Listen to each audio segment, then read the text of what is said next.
Good morning, scholars. How you doing? Good to see you this morning. Mr. Plum here with you. Going to do some more exciting science for you. Today, we're talking about Newton's three laws. So you already know the first law, Newton's first law right here, as it says, an object at rest or an object in motion will not change unless acted upon by an outside force. So you already know that one. You should have that down. We've been talking about that in the videos and in the assignments. Today we're going to go to Law 2 and 3. Law 2 is also known as the law of momentum. Momentum, we say A equals F over M, or acceleration equals force over mass. And acceleration produced by a net force is directly in proportion to the net force and is in line with the net force. It is also inversely proportional to its mass. The third law, the law of action-reaction. Simply stated, for every action, there is an equal and opposite reaction. So let's take a closer look, and to help you see this, there's a pretty cool toy, if you want to call it a toy, but wait until you see the one I've got. This is the great way to show you how this works. Yes, it is a Newton's cradle. All right, so let's take a look here, scholars. So we got our Newton's cradle here, and this is a nice, massive Newton's cradle for you. So, should be really easy for you to see what's going on. All right, first law, law of inertia. An object at rest will stay at rest. These objects are at rest. What's it going to take for them to move? An outside force. An outside force has to make them move. So I grab one with my hand, pull it up, and if I let it go, then the outside force is going to be gravity, which is make the ball fall, and then what do you think is going to happen? Are the other four balls going to move, or what? Well, let's see. Look at that. Check it out. So now they're in motion. And what will make the balls stop moving? So we have air all around us. We have an atmosphere. It creates air friction. That air friction plus gravity is pulling straight down. Gravity is pulling down on this. And so that gravity pulling down is slowing down the action of the balls. Plus, it has air resistance. The friction of the air causes them to slow down. So that's Newton's first law. Newton's second law. The force, acceleration equals the force over the mass. So, and what gives something more mass? So you think back about the first law. It's also called the law of inertia. And what makes something have more inertia? More mass. These are big Newton's cradles. These things are, well, you can see they're about the size of a pool table ball. So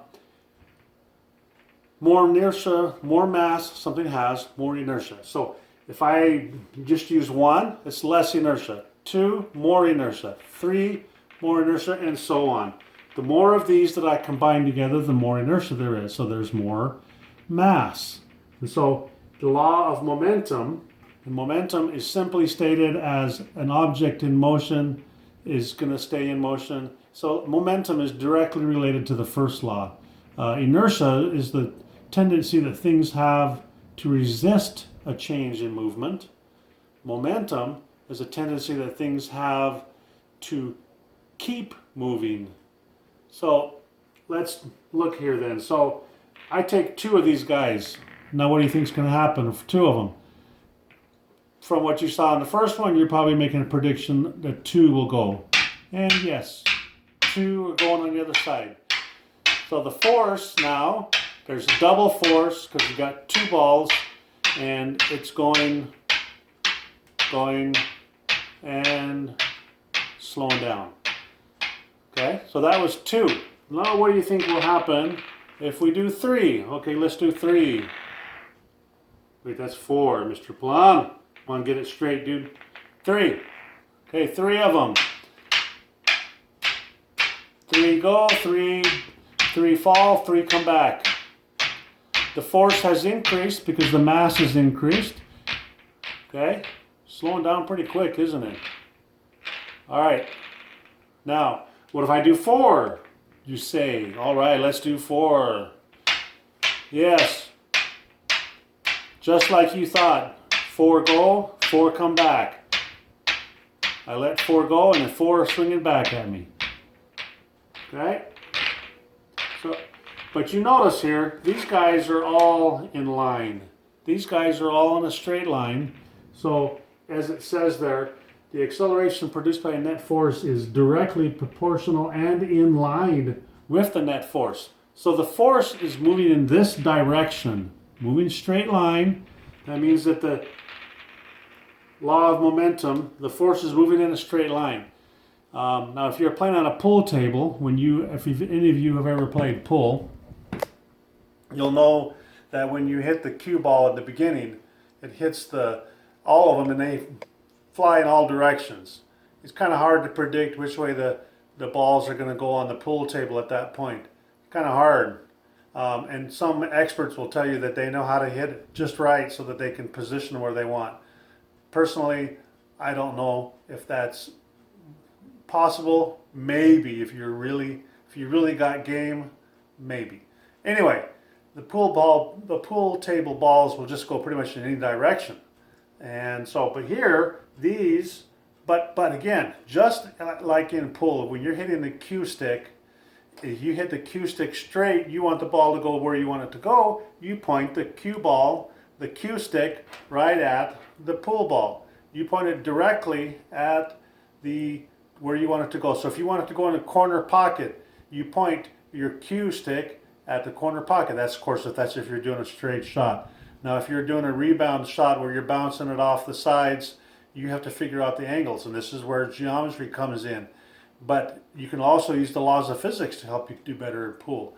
You hit it that direction, it's going to bounce off the thing on the side and go to the other way. All right, well, let's go back here. So, second law says that for these objects to move, there has to be a force. That force is gravity as I let it go, but it's also the mass of the object itself will give it more force. So if I were using some smaller ones, it wouldn't have an impact as much. If I used a smaller ball to begin with, sure, it might have some, but it's not going to make them move so much. These guys are all the same size, so they're all going to move at the same time.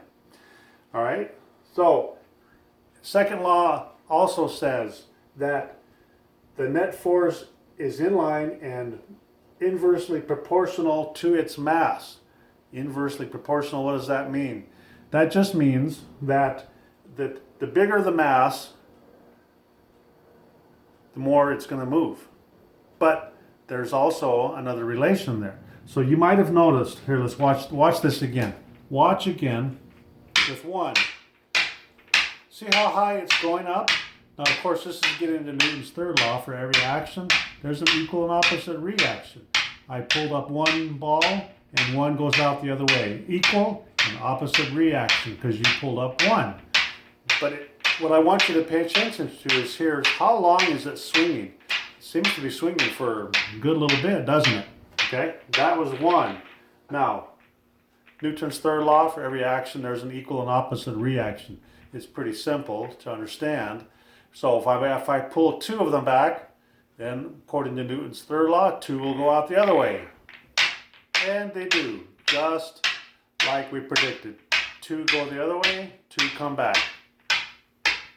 For every action, equal and opposite reaction. But the mass has doubled here. Now, what I was talking about is how the second law says that the mass is inversely proportional. The net force is inversely proportional to its mass, and the acceleration is too. If you've been paying attention, you noticed when I swung 2 of them, they didn't keep going as long as 1. So let's try 3. Now obviously, Newton's third law, we swing 3, and 3 are going to come back. And it does.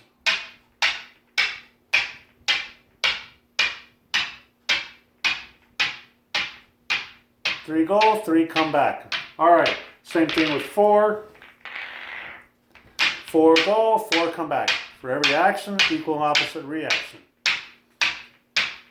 But what I want you to pay attention to here is if you very closely look, they're not swinging as long. They've stopped swinging as far as when the first one, when I just did one, it swung for a longer time. It went back and forth for a longer, and now they're all going together, of course, because you've got the mass of all 5. And so inevitably somebody will say, hey, Mr. Plum, what if we swing all 5? Okay, let's do it here. We're going to go all 5. Wow, check it out. 5 go, 5 come back, obviously. So again, but it still shows Newton's third law. And the mass has increased. But what I wanted you to pay attention to was that with 1, watch again.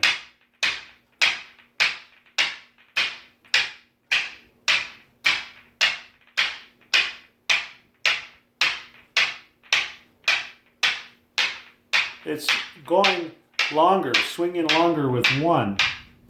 Keeps going, all right? With 2,